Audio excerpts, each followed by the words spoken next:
അമേരിക്കയിൽ നിന്ന് നമ്മൾ നേരെ പോകുന്നത് താമരശ്ശേരി ചുരത്തിലേക്കാണ്. ചുരത്തിൽ ഗതാഗത തടസ്സം. ചുരം 9-ാം വളവിൽ ലോറി കുടുങ്ങിയതിനെ തുടർന്നാണ് ഗതാഗതക്കുരുക്കുണ്ടായത്. വാഹനങ്ങൾ വൺ വേ ആയി കടത്തിവിടുകയാണ്. സമീർ സി മുഹമ്മദാണ് കോഴിക്കോട് നിന്ന് വിശദാംശങ്ങളുമായി ചേരുന്നത്. Sameer, good morning. ഇപ്പോൾ ആ ഒരു മേഖലയിൽ ഇത്തരത്തിൽ ഗതാഗത തടസ്സം വന്നു കഴിഞ്ഞാൽ പോകാൻ മറ്റു വഴിയില്ല. അതുപോലെ തന്നെ ഇത് ഇങ്ങനെ പല ദിവസങ്ങളിലും സംഭവിക്കുന്നുണ്ട്. ഇപ്പോൾ അവിടുത്തെ ഒരു അവസ്ഥ എന്താണ്?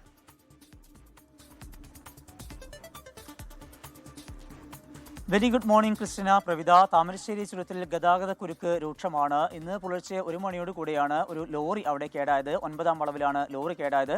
തുടർന്നാണ് ഈ ഗതാഗത കുരുക്ക് രൂക്ഷമായിരിക്കുന്നത്.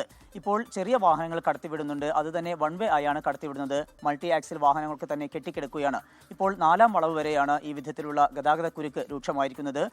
ഇനിയിപ്പോൾ ഒന്നുകിൽ അടിവാരത്ത് നിന്ന് മെക്കാനിക് വരണം, അല്ലെങ്കിൽ അവിടെ നിന്ന് തന്നെ ക്രെയിൻ കൊണ്ടുവന്ന് വേണം ഈ ലോറി മാറ്റാൻ. ഈ 2 ശ്രമങ്ങളാണെങ്കിലും ഒരല്പം കൂടെ കഴിഞ്ഞ് മാത്രമേ അതിനുള്ള നടപടികൾ ഉണ്ടാവുകയുള്ളൂ. ക്രെയിൻ എത്തിക്കണമെങ്കിലും ഏറെ സമയമെടുക്കും. മാത്രമല്ല, പരമാവധി മെക്കാനിക്കിനെ കൊണ്ടുവന്നുകൊണ്ട് വാഹനം ശരിയാക്കിക്കൊണ്ട് അരികിലേക്ക് മാറ്റാൻ കഴിയുമോ എന്നുള്ള കാര്യമാണ് പരിശോധിക്കുന്നത്. എന്തായാലും ഒരു 9 മണിയോട് കൂടിയായിരിക്കും അത്തരം നടപടികൾ ഉണ്ടാവുക. അതുവരെ വലിയ രീതിയിലുള്ള ഗതാഗത കുരുക്ക് ഉണ്ടാകും എന്നതിൽ സംശയമില്ല.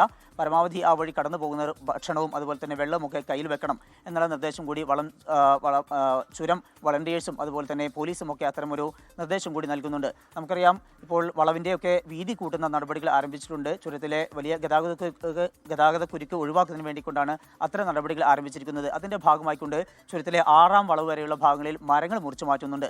അതിൻ്റെ ഭാഗമായിട്ടുള്ള ചെറിയ കുരുക്കുണ്ട്. അതിനൊപ്പം തന്നെയാണ് ഇപ്പോൾ ഈ വാഹനം കൂടി കേടാവുകയും ഈ ലോറി കേടാതിൻ്റെ പശ്ചാത്തലത്തിൽ വലിയ ഗതാഗത കുരുക്കിലേക്ക് കാര്യങ്ങൾ എത്തിയിരിക്കുന്നത്. ആ വഴി കടന്നു പോകുന്നത് ശ്രദ്ധിക്കണം. പ്രത്യേകിച്ച് വെള്ളവും അതുപോലെ തന്നെ ഭക്ഷണമൊക്കെ കയ്യിൽ വെക്കണം എന്നുള്ള നിർദ്ദേശം കൂടി വളണ്ടിയേഴ്സും അതുപോലെ തന്നെ പോലീസും നൽകുന്നുണ്ട്. യാത്രക്കാർ വളരെയേറെ സൂക്ഷിച്ച് വേണം ആ വഴി കടന്നു പോകാൻ. മറ്റ് ബദൽ മാർഗ്ഗങ്ങൾ നിലവിലില്ല. അതുകൊണ്ട് തന്നെ ശ്രദ്ധയോടുകൂടെ വേണം ആ വഴി കടന്നു പോകാൻ എന്നുള്ള നിർദ്ദേശം കൂടി പോലീസും വളണ്ടിയേഴ്സും നൽകുന്നുണ്ട്. പ്രവിത, ക്രിസ്റ്റീന.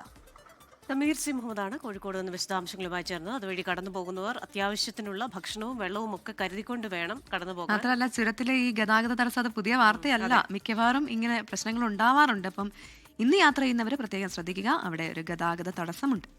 ലോകത്തെവിടെയായാലും ഏത് സമയത്തും 24 വാർത്തകളും ഓഗ്മെന്റഡ് റിയാലിറ്റി പാക്കേജുകളും എക്സ്പ്ലെയിനറുകളും വിശദമായി കാണാൻ ഞങ്ങളുടെ യൂട്യൂബ് ചാനൽ നിങ്ങൾക്ക് സബ്സ്ക്രൈബ് ചെയ്യാം.